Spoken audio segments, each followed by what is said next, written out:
Hey guys, today we're going to be talking about working with leash reactive dogs. Leash reactivity is a really common problem many dog owners face. There are already some great videos out there showing owners how to counter condition leash reactive dogs so that passing dogs on walks isn't such a big deal. Instead, in this video, I'm going to show you some of the mistakes I've made in working with my rescue dog Remy on his leash reactivity issues. Hopefully, seeing my mistakes will help you avoid them when you're working on leash reactivity with your own dog. Here's Remy and I on a walk. I just spotted a dog in the distance. Oh, there's a dog up there. You can't see it, but I can see it. So we're gonna see how this goes. I probably won't film the actual interaction because I need to focus, but I'll tell you what happens afterwards. A few moments later. Okay, so you can see Remy here is staring at this dog and owner. So I'm gonna click since he's not lunging or barking. And as you can see, when I clicked, he came over to me.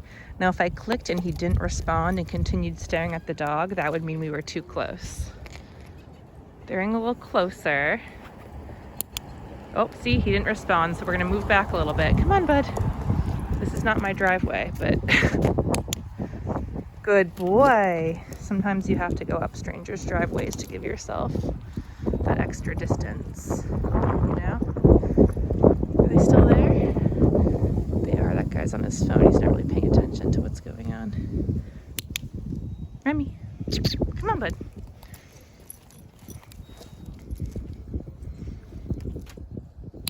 Good boy.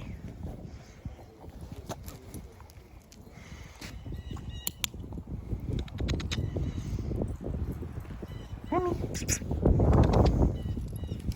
Good boy. Oh. And this is a fail. Remy.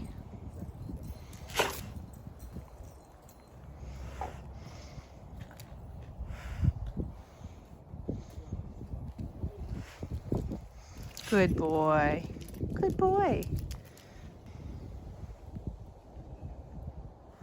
So that was a failure because Remy was lunging and barking. We're just gonna wait until they walk by. 5 minutes later.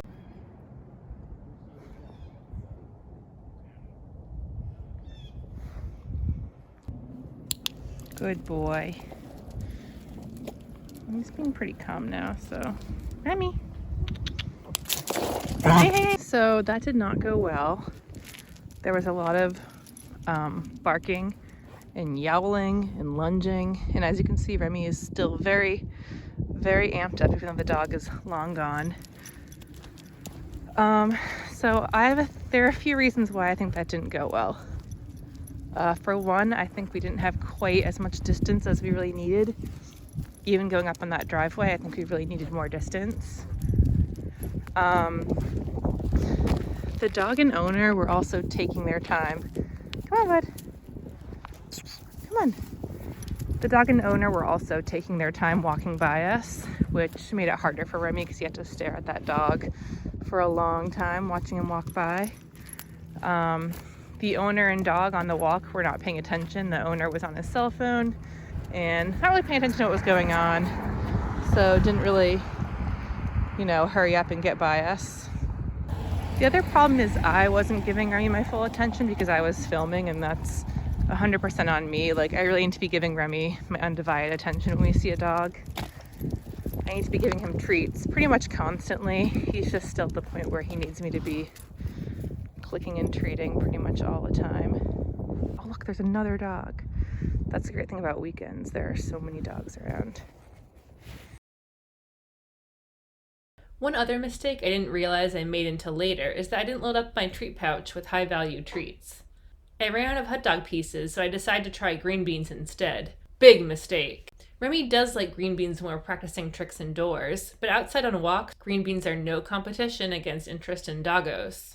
I suspect the encounter would have gone a lot better if I had been working with higher value treats, like hot dog slices, chunks of chicken, or these Zooks treats instead of frozen green beans. As you can see, these Zooks treats are nice and moist. They're stinky too. Much better for keeping a dog's attention than frozen veggies. This was a disappointing setback, since we've generally been doing pretty well on leash walks compared to where we used to be. You really do want to do everything you can to prevent this kind of behavior, because the more your dog lunges and barks at other dogs on walks, the more reinforcing it becomes, simply by your dog being allowed to do it. It's always disappointing when a training walk doesn't go the way we'd like. But try not to be too hard on yourself. This is a learning process for both me and Remy, and unless you're a pro trainer already, working with a reactive dog is probably new to you too. So try not to beat yourself up when situations like this happen. All we can do is learn from our mistakes, or in this case, learn from mine, and try to do a better job next time.